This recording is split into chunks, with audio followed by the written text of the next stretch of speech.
If you've ever seen a car commercial, you've almost definitely heard the term APR. Well, APR exists for credit cards too. And the way it works for credit cards in particular can vary. Let's take a quick look. APR meaning.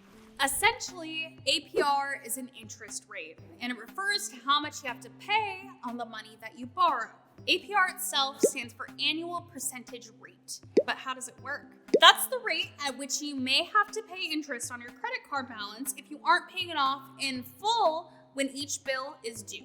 Let's reiterate, if you pay your bill off in full, meaning if your balance is $1,000 and it's due on July 12th, and you pay off that $1,000 by July 12th, and you continue to do that every single month, you won't even have to worry about APR at that time. But if you're not paying it off in full, for example, you pay $500 of the $1,000 balance, you're gonna have to pay interest on what you owe. That amount you owe comes from your APR. So how does that work? I think we heard the word annual in that definition. Doesn't that mean yearly? Well, in this case, the yearly rate is actually used to calculate a daily rate, which can be very confusing to our first-time credit card users. Let's look at an example. We mentioned you could have a $1,000 balance and you only pay $500 by the due date. So let's say APR is 25%.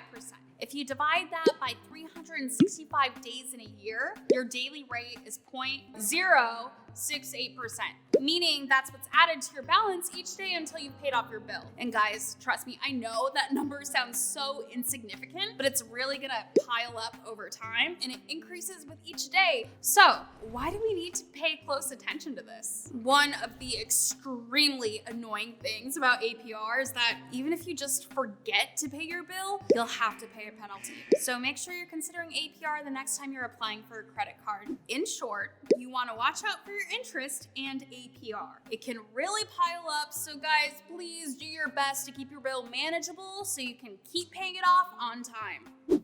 Make sure to give this video a thumbs up if you learned something new today. Don't forget to subscribe and leave me a comment about your credit card horror stories. Head over to onomy.co for all the things you didn't learn in school.